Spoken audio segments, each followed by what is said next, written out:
Bismillahirrahmanirrahim. Assalamualaikum warahmatullahi wabarakatuh. Waalaikumsalam. Pada hari ini kita akan mengadakan diklat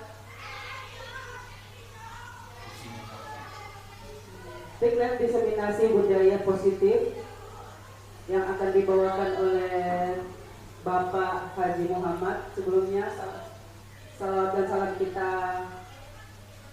aturkan kepada junjungan kita Nabi Muhammad SAW. Allahumma sholli ala sayyidina Muhammad wa ala ali sayyidina Muhammad. Yang terhormat Bapak narasumber calon guru penggerak kita Haji Muhammad SPD dan rekan-rekan guru sekalian, marilah kita mengikuti dengan seksama acara diklat singkat dari guru penggerak Haji Muhammad dengan judul diseminasi budaya positif dalam rangka melanjutkan jenjang calon guru penggerak ke berikutnya. Ini adalah salah satu syarat untuk melanjutkan ke tingkat CPC calon guru penggerak berikutnya. Untuk itu kami mempersilahkan Bapak Haji Muhammad untuk membawakan materinya yang berjudul diseminasi budaya positif. Untuk itu kami silahkan.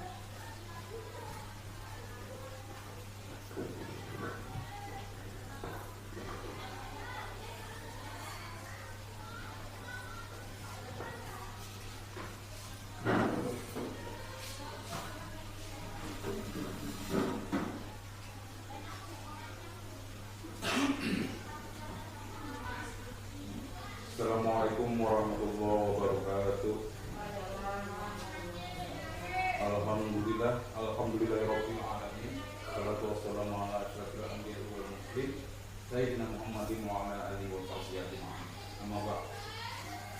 Pertama-tama yang saya hormati dan kami banggakan Bapak Ibu guru SDN 005 Muara Jawa.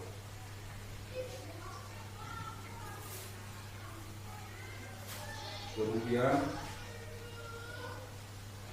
yang kedua, saya mengapresiasi yang setinggi-tingginya atas kesediaan Bapak Ibu untuk menghadiri diklat diseminasi budaya positif ini sebagai langkah awal kita dan sebagai syarat juga bagi saya untuk melakukan tugas-tugas di RNS Pendidikan Guru Penggerak tahun 2024. Baik, Bapak Ibu yang saya hormati,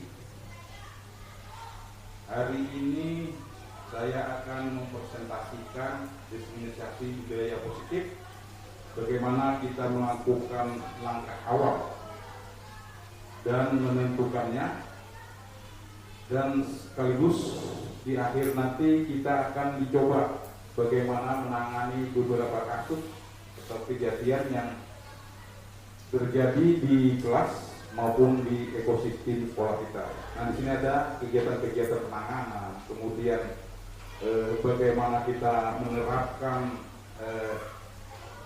langkah dalam melakukan penanganan tersebut. Baik, berikutnya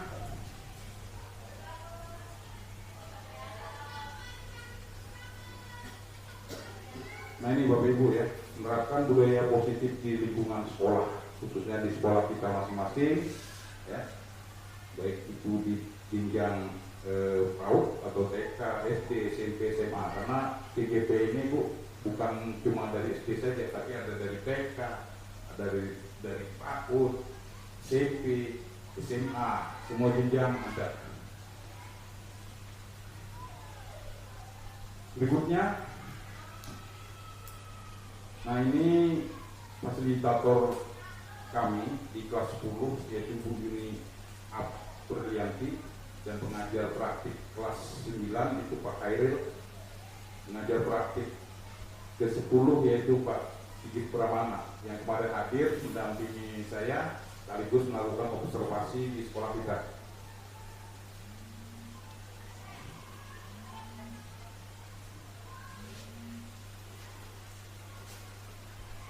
Nah ini Bapak Ibu, peta konsep inti budaya positif. Jadi sebelum kita melangkah lebih jauh dalam materi ini, perlu disampaikan inilah peta konsep yang akan saya jelaskan. Yaitu yang pertama pembelajaran dengan paradigma. Jadi paradigma saat ini yang kita lakukan, artinya ada perubahan mindset dalam pembelajaran yang biasanya kita kan ya cara-cara dulu ya kan, hari ini kita dikenalkan dengan cara-cara baru. Dia akan dijelaskan lebih lengkap. Kemudian peta konsep di sini akan dijelaskan tentang bagaimana disiplin positif dalam nilai-nilai kebajikan secara universal. Yang kedua teori motivasi hukuman dan penghargaan restitusi. Kemudian yang ketiga adalah keyakinan kelas, kebutuhan dasar manusia dunia berkualitas restitusi, dan yang kelima adalah 5 khusus kontrol. Kemudian yang terakhir ini adalah restitusi, segitiga restitusi. Jadi ada 6 tahapan di dalam kita melakukan kegiatan di sekolah, bagaimana menerapkan dan menangani segala persoalan yang ada. Nah, tidak terlepas dari profil pelajar Pancasila, yaitu berkebinekaan global, mandiri, kemudian bergotong royong, kreatif, bernalar kritis, dan seterusnya. Lanjut.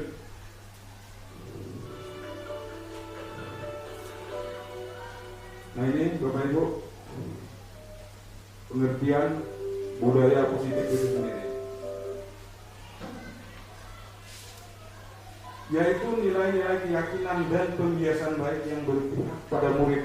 Seperti pada diklat kemarin, semuanya pada kurikulum Merdeka ini kita menghamba dengan anak, kita melayani anak, semuanya dilaksanakan berpihak kepada murid. Jadi tidak ada lagi pembelajaran itu yang sistemnya objektif ya, berpihak kepada guru seperti kemarin dijelaskan bahwa kita melayani. Berikutnya adalah pelaksanaan pembiasaan yang telah disepakati bersama. Jadi kita perlu melakukan surat pendapat di dalam kelas ya. Surat pendapat, dialog dengan siswa. Mungkin kalau di kelas 1 mungkin kita mengalami kerepotan Bapak Ibu ya, tapi di kelas 3 sudah bisa lah, kelas 3, kelas 4 dan seterusnya. Kalau kelas 1 itu mungkin mereka berbicara saja belum tuntas ya. Disepakati bersama dalam bentuk pendapat dan dialog yang dijalankan dalam waktu tertentu atau waktu lama. Kalau lama berarti target ini mungkin cukup lama, bisa dipakai dari tahun ke tahun. Tapi kalau target itu terpenuhi, bisa kita ganti keyakinan ini ya, keyakinan baik yang ada di kelas. Kemudian berikutnya adalah bertujuan agar murid dapat berkembang menjadi pribadi yang berkarakter sesuai dengan profil pelajar Pancasila di awal Bu ya, berkebinekaan global, mandiri, dan seterusnya. Nah, kita coba lihat sebentar, ada di sini mungkin bisa membuka cara berpikir kita. Selamat jumpa pada modul disiplin positif. Saya yakin Bapak Ibu yang telah bertahun-tahun belajar, mendampingi murid-murid bertumbuh dan berkembang, menyadari bahwa belajar adalah kunci dari murid. Belajar adalah modal besar pelajar. Bapak Ibu telah memiliki modal utama guru penggerak, yaitu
Nah itu dari Bapak Ibu jelas ya penyampaian dengan praktisi pendidikan mengatakan bahwa arti dari kata disiplin berasal dari bahasa Latin disiplina yang artinya belajar. Kata disiplin juga berasal dari akar kata yang sama dengan disiplin atau murid atau pengikut. Kemudian konsep disiplin sering diartikan sebagai tindakan yang dilakukan seorang kepada orang lain guna mencapai ketaatan. Umumnya kita mengaitkan disiplin dengan situasi yang tidak menyenangkan. Nah, seperti disebutkan tadi itu ada kaitannya dengan hukuman atau pelanggaran. Kemudian tujuannya dari disiplin kognitif adalah menanamkan motivasi yang ketiga pada murid-murid kita, yaitu dengan menjadi orang yang mereka inginkan dan menghargai diri sendiri dengan nilai-nilai yang mereka percaya. Jadi sejauh pelajaran yang saya ikuti, kurikulum ini melakukan pendekatan perubahan itu yang muncul dari dalam diri intrinsik seseorang ya. Mereka ingin menumbuhkan sesuatu budaya itu dari diri sendiri, bukan dari luar. Misalnya aturan tadi yang dibuat, tapi itu muncul dengan kesadaran diri sendiri. Seperti itu. Berikutnya slide. Nilai kebajikannya yaitu menanyakan murid bagaimana cara belajar yang paling disukai. Nah, ini bentuk dialog yang mungkin bisa kita tawarkan di kelas Bapak Ibu ya.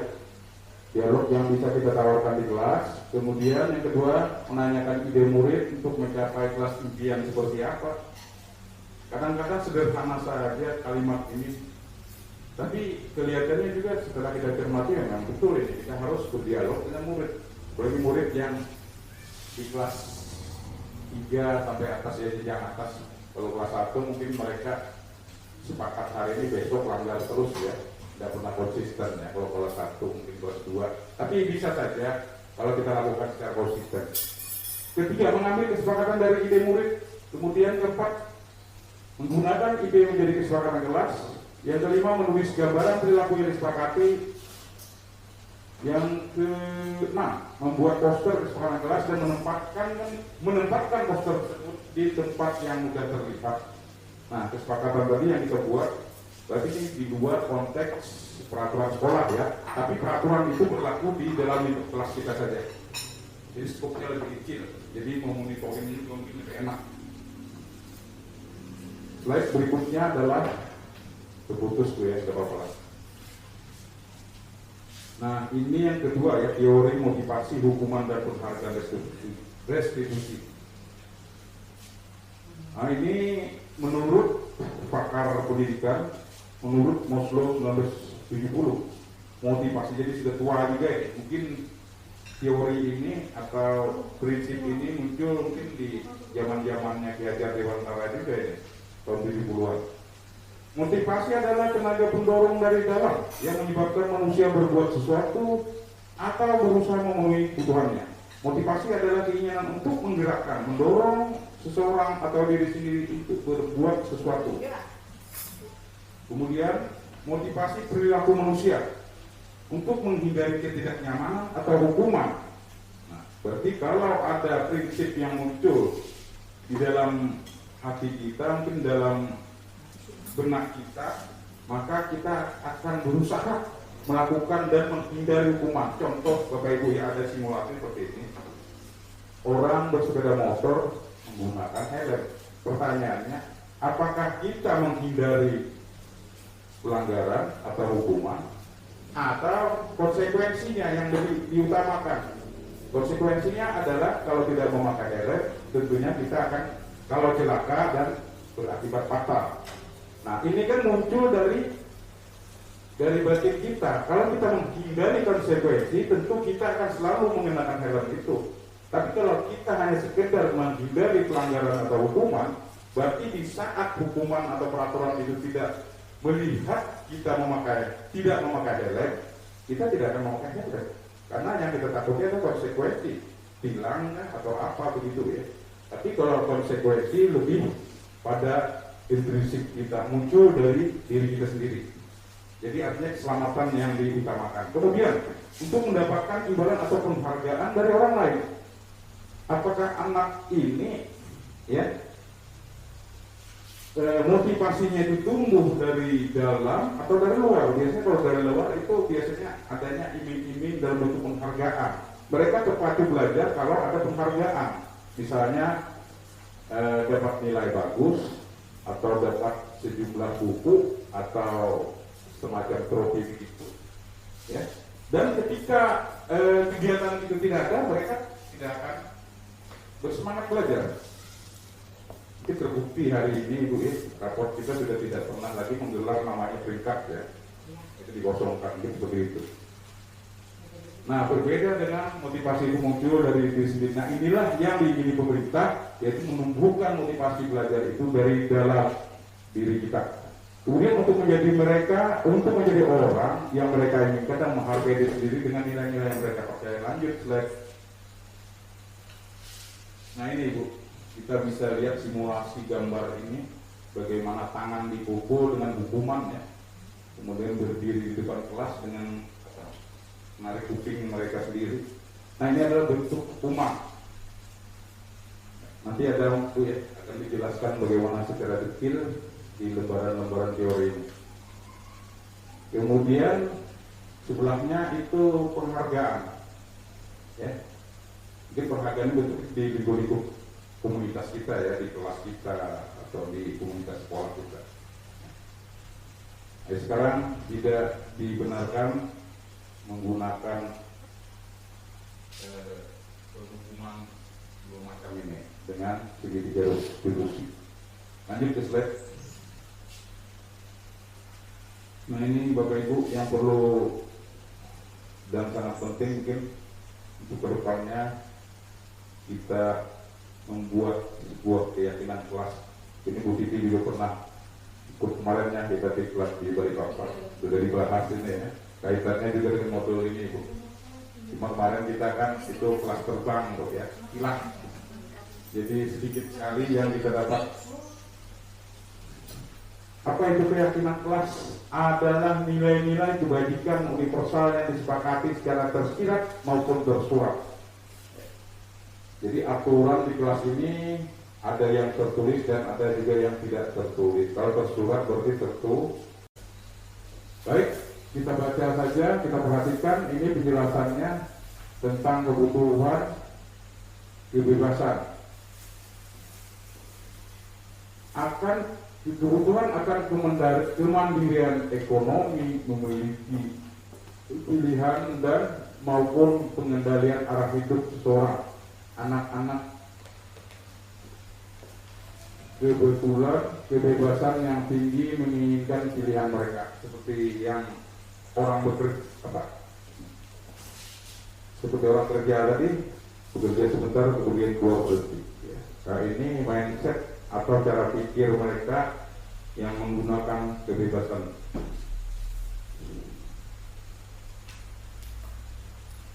Kemudian berikutnya adalah teori restitusi. Nah, ini Bu, ya, definisi pengertiannya, proses menciptakan kondisi bagi murid untuk memperbaiki kesalahan mereka sehingga mereka bisa kembali pada kelompok mereka dengan karakter yang lebih kuat. Restitusi dilakukan sebagai upaya membantu siswa memperbaiki diri agar kembali ke kelompoknya dengan karakter yang lebih baik dan kuat.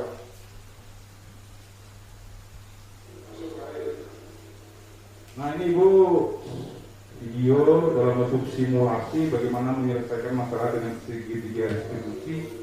Ini saya perankan sendiri secara mandiri.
Nah itu Bu ya, Bapak Ibu, tentang penerapan segitiga restitusi ya, di mana segitiga restitusi ini sendiri terdapat 3 sisi.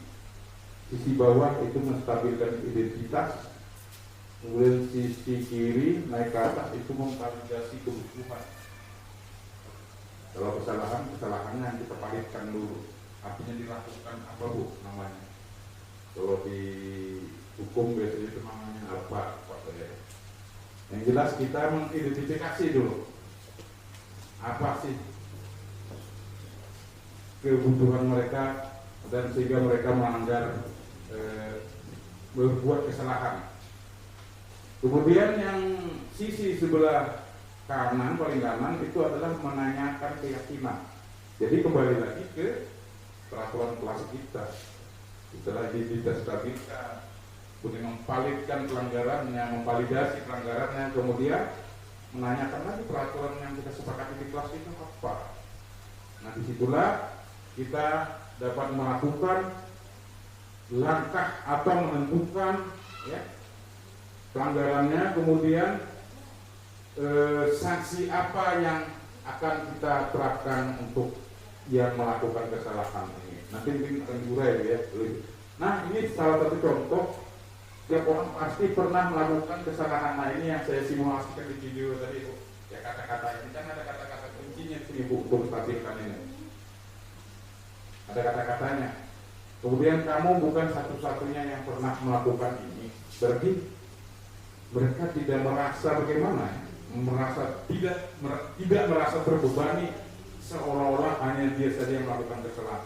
Tapi di sini kita stabilkan identitas itu dengan bahwa bukan kamu saja, berarti orang lain juga pernah melakukan kesalahan, sehingga batin mereka mungkin lebih nyaman, ya, lebih stabil. Ya, beda nanti Bu ada beberapa tahapan mengeksekusinya. Kemudian yang kedua yaitu tahapan menstabilkan. Kamu tentu punya alasan.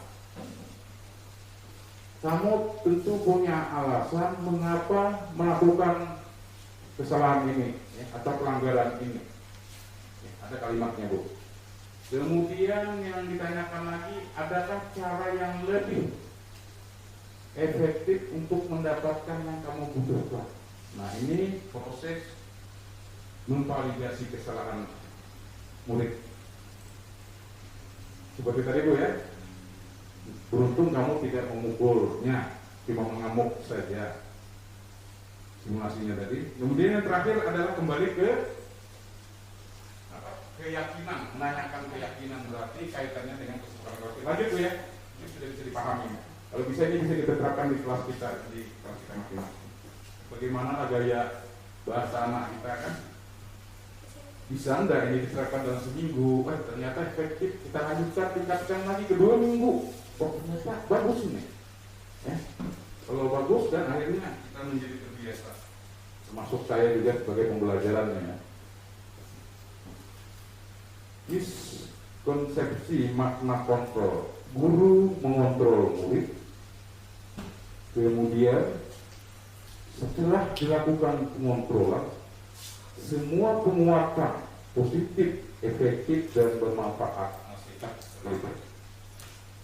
Berikutnya, kritik yang membuat orang bersalah dapat menjadi penguatan karakter. Dan yang terakhir, orang dewasa memiliki hak untuk memaksa. bagian ke-6 yaitu, nah ini wow, panjang sekali ya, 5 posisi kontrol yang ada ya, sesuai dengan riset ya. Ini ilmiah Bu ya, semuanya ini berdasarkan temuan-temuan pakar semua, cuma kita tidak menyebutkan di sini Bu. Kalau di modul kita ada itu, termasuk Diana Borset, ya pakar pendidikan dari Eropa itu, yang banyak membuat sebuah konsep-konsep pendidikan. Jadi ilmiah semuanya. Kemudian di sini, nah ini Bu, 5 kontrol kita terhadap murid. Mari kita lihat dari aspek penghukum. Nah ini guru yang menggunakan kontrol penghukum. Bagaimana? Seseorang penghukum bisa menggunakan hukuman fisik atau maupun verbal. Berarti dua-duanya Bu ya. Ke hati juga, mungkin dengan memukul tadi seperti contoh tadi, atau menarik kuping mereka berdiri di depan. Nada suaranya tinggi, bahasa tubuh matanya ngotot, dan jari menunjuk-nunjuk menghardik. Nah ini penghukum. Kemungkinan murid marah dan mendendam. Ini impact yang diakibatkan oleh sikap guru yang melakukan kontrol sebagai penghukum. Jadi dampaknya kemungkinan murid marah dan mendendam atau bersifat agresif atau liar. Bisa jadi sesudah kembali duduk, murid tersebut akan mencoret-coret bukunya atau meja tulisnya.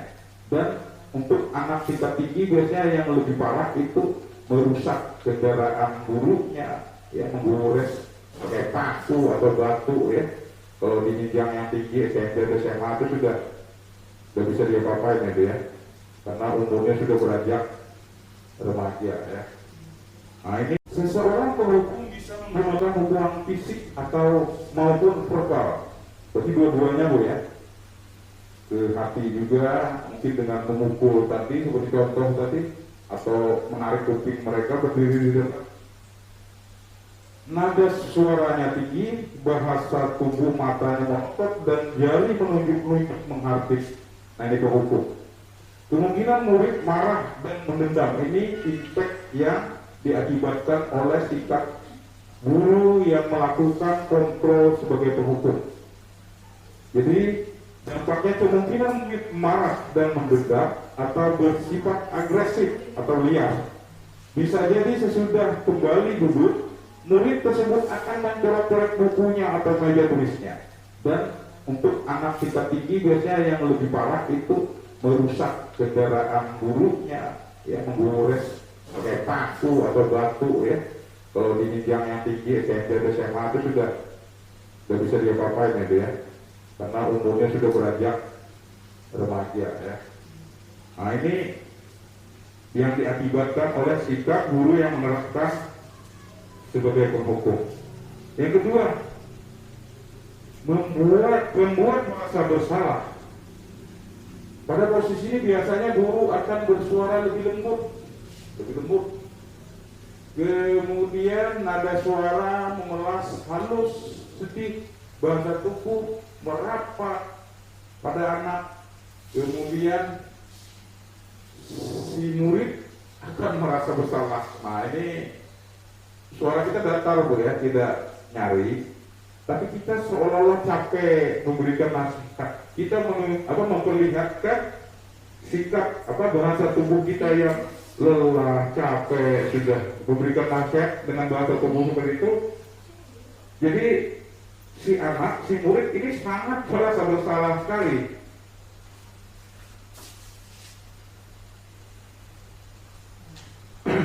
Sangat merasa bersalah. Kamu telah mengecewakan ibu atau bapak gurunya. Murid akan merasa menjadi orang yang gagal dan tidak sanggup membahagiakan orang lain. Nah ini dampak yang didapat kalau kita menggunakan sikap membuat merasa bersalah. Mereka merasa hina dan merasa sangat bersalah, tidak dapat membahagiakan. Ini dampak. Berarti ini ke dalam prinsip kita, ke dalam batin kita ya, sehingga ini akan melekat ya. Mereka tidak bisa berbuat dan tidak bisa berkembang karena hanya disebabkan oleh pembuat merasa bersalah ya, berarti kita terlalu menyebutkannya, kamu selalu melanggar, Bapak Ibu sudah capek ngurusin kamu. Wah, ini sangat menyentuh sekali ya ke hati mereka. Berikut, guru yang menerapkan posisi kontrol sebagai teman.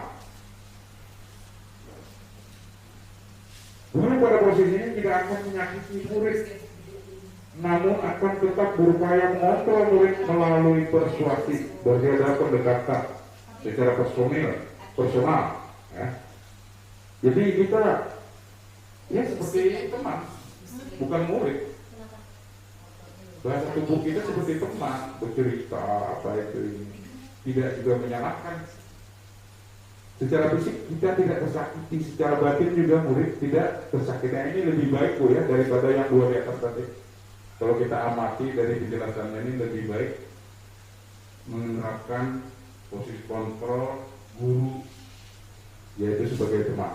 Jadi memperlakukan anak murid, tapi ini ada dampak jeleknya, Bu.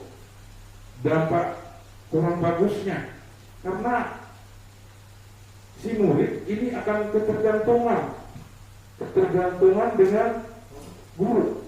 Jadi mereka tidak bisa mandiri, apa-apanya guru tadi, karena itu dianggap teman mereka. Yang lebih baik, mereka ketergantungan, mereka tidak bisa berekspresi secara mandiri. Nah, ini lagi dampak yang kurang bagus kalau kita menerapkan posisi kita guru, yaitu menerapkan dengan yang ketiga ini, yaitu sebagai memperlakukan murid, yaitu sebagai teman. Mereka kan tergantung, kalau kita tidak datang, mereka kan malas belajar karena guru saya tidak datang, teman saya tidak datang. Jadi seperti itu, Bu. Lanjut. Memantau. Nah, ini Bu yang dianjurkan terakhir, Bu, yang bagus itu mana aja. Memantau berarti mengawasi nada suara datar, bahasa tubuh, dan yang formal. Murid memahami konsekuensi yang harus dijelaskan karena telah melanggar satu peraturan sekolah. Guru tidak menunjukkan suatu emosi yang berlebihan, menjadi marah ataupun membuat merasa bersalah. Nah, ini Bu lebih baik juga daripada satu dan kedua. Dan yang terakhir, manajer adalah posisi di mana guru berbuat sesuatu bersama dengan murid, mempersilahkan murid mempertanggungjawabkan perilakunya, mendukung murid agar dapat menemukan solusi atas permasalahan sendiri. Nada suara baca tulus, bahasa tubuh tidak kaku, kemudian mendekat ke murid. Ya. Mungkin ada kombinasi ya, antara teman, pemantau, manajer ini ya, ada kombinasi cara perilaku guru ya, mendekat seperti teman dia juga, kemudian suaranya lembut, halus ya. Kemudian ini biasanya konsekuensi saja yang kita terapkan. Kamu menumpahkan air di meja, kamu harus lihat pelaknya, mengeringkannya. Kamu datang terlambat ke sekolah beberapa menit, kamu harus bersedia menambah waktumu di akhir pelajaran, kan seperti itu, Bu. Nah, ini posisi yang sangat dianjurkan oleh kurikulum ini. Manajer, mungkin kita tidak bisa mencapai di situ, tapi kita memulainya dari yang sebagai teman dulu, baru kemudian pemantau, dan yang terakhir itu yang luar biasa ya. Berarti hati gurunya juga mungkin lembut ya. Selesai 5 posisi kontrol, kemudian berakhir penerapannya. Nah, ini Bu ada sedikit penjelasan. Salam bahagia Ibu dan Bapak guru hebat. Dalam penerapan disiplin positif restitusi, salah satu program yang dikembangkan adalah 5 posisi kontrol. 5 posisi kontrol dalam restitusi adalah proses perjalanan seorang pendidik agar dapat mengenali dirinya. Pada video kali ini, kita akan membahas tentang 5 posisi kontrol yang dikembangkan oleh Diane Rosen dan contoh penerapannya.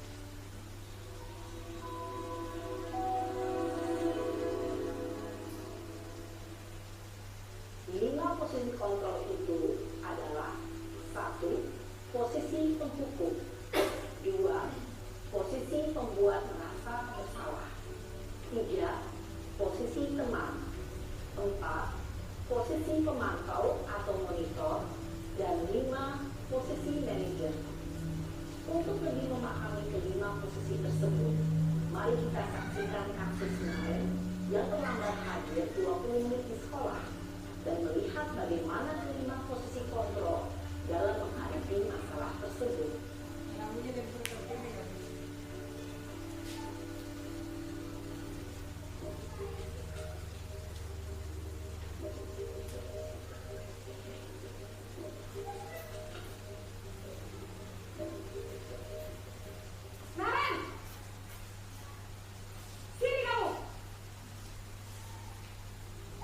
Selamat pagi, Bu. Selalu terlambat. Kamu deh, pasti terlambat. Maaf, Bu. Saya Apa? Apa coba? Alasan kamu apa lagi? Kapan sih kamu tidak terlambat? Malas sekali ya kamu jadi anak. saya Dasar pemalas. Gak kapok-kapok sih kamu. Sudah berapa kali terlambat? Sana, kamu keliling lapangan basket 2 kali. kenapa saya harus keliling lapangan basket, Bu? Kenapa? Kamu melawan ibu? Berani-beraninya jawab. Sudah terlambat, masih berani jawab pula. Sekarang, keliling lapangan basket 5 kali sekalian. Biar kapok. Cepat. Pergi sana ke lapangan basket. Posisi penghukum biasanya berbicara dengan nada tinggi, menghardik, menunjuk-nunjuk, menyakiti, dan menyindir. Hukuman bisa berupa fisik maupun psikis. Ibu dan bapak guru hebat. Dampak yang terjadi pada murid ketika guru berada pada posisi penghukum adalah murid cenderung akan memberontak, bahkan menyimpan dendam.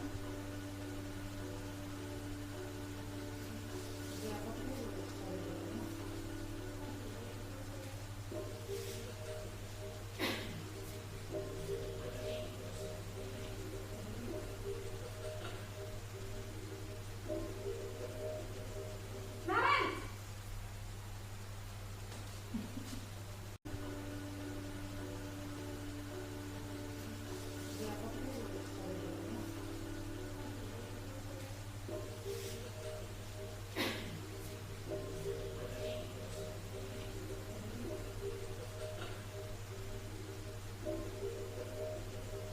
Naren!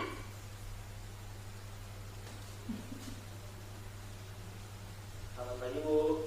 Naren, kamu kenapa terlambat lagi, nak? Ya Tuhan, Naren. Ya. Kamu senang ya bikin ibu susah ya?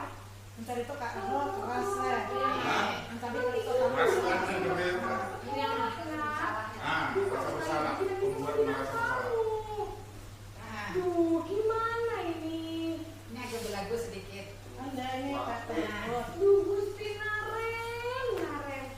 Kamu suka ya kalau ibu tegur bapak kepala sekolah? Terus, sekarang ibu harus tulis apa yang di buku absen? Ini kamu sudah sering terlambat loh. Ibu harus apa coba? Maaf, Bu. Maaf sekali. Ya sudah, lain kali jangan bikin ibu susah lagi ya nak ya. Ibu tidak akan kuat lagi kalau kamu begini terus. Bisa jantungan kalau ibu ditegur bapak kepala sekolah. Sana cepat kelas. Maaf ya, Bu. Maaf sekali. Posisi pembuat rasa bersalah berbicara dengan nada tenang, cenderung lembut. Namun kata-kata yang diutarakan membuat murid merasa menjadi orang yang gagal, memandang buruk dirinya sendiri, merasa tidak berharga, dan tidak sanggup membahagiakan orang lain. Ketika guru mengambil posisi pembuat rasa bersalah, murid akan menganggap dirinya yang bersalah dan ia akan menyimpan emosi negatif tersebut di dalam dirinya.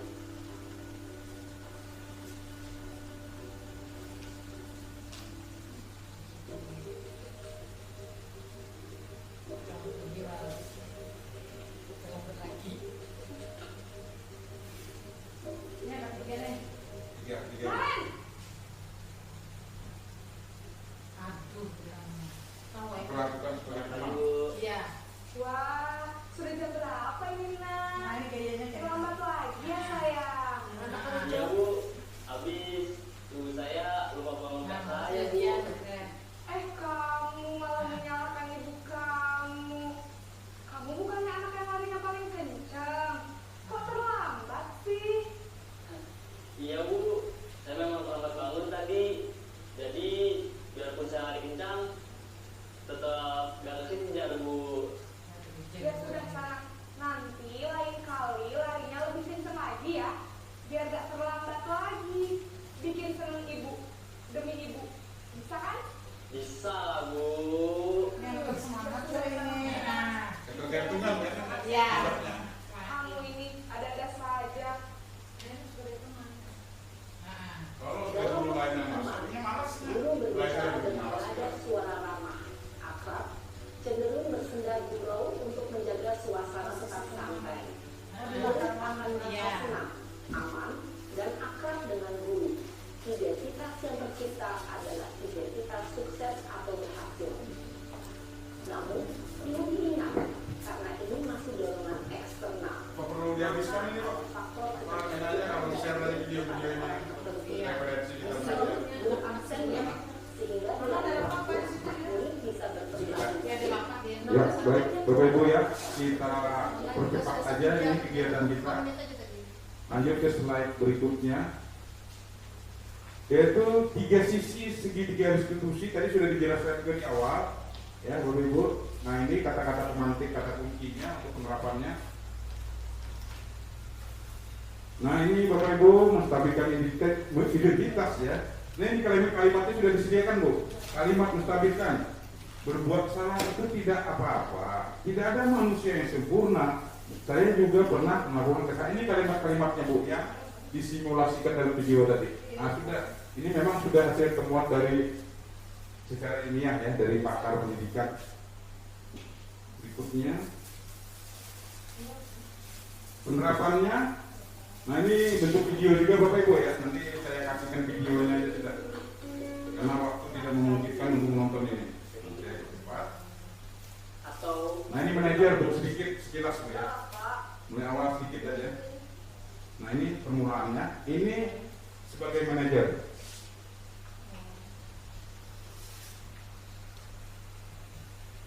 Iya Sarah. Sudah lama nggak ketemu Sarah? Kenapa hari ada di sini? Kesel Pak, kesel banget. Masa aku dikatain tukang fitnah Pak? Ya aku marah lah. Aku balik ngatain Eka di depan kelas. Kesel banget. Oh begitu. Ya pasti kamu marah dan kesal.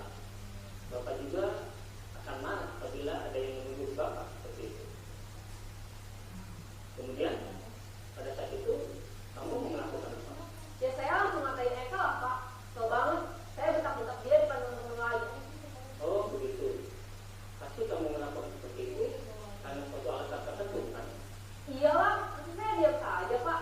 Ya saya bela diri lah. Maksud saya dituduh tukang fitnah. Ya wajar lah. Mempertahankan harga diri itu sesuatu yang penting buat kamu.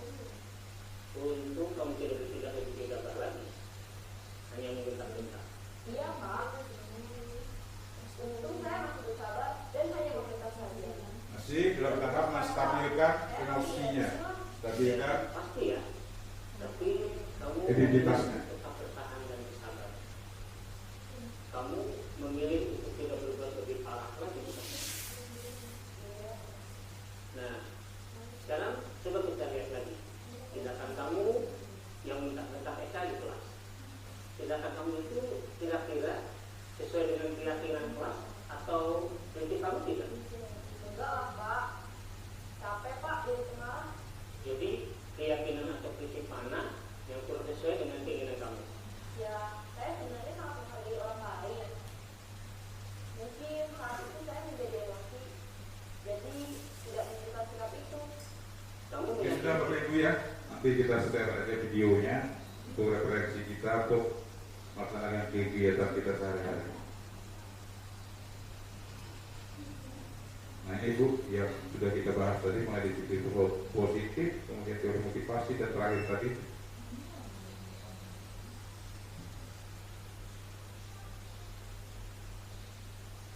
berbagai tingkat derajat. Baik Bapak Ibu, sudah selesai diklat kita pada hari ini terkait dengan diseminasi budaya positif. Artinya kita saling berbagi tentang konsep-konsep pendidikan, hal-hal baik, semuanya memberikan pemahaman, menularkan satu sama lain. Kata Ibu Kepala Sekolah, meracuni hal-hal baik dengan rekan-rekan sejawat dan seluruh ekosistem sekolah kita ini. Mungkin demikian saja Bapak Ibu yang dapat saya sampaikan. Kurang lebihnya mohon maaf. Wabillahi taufik wal hidayah. Wassalamualaikum warahmatullahi wabarakatuh.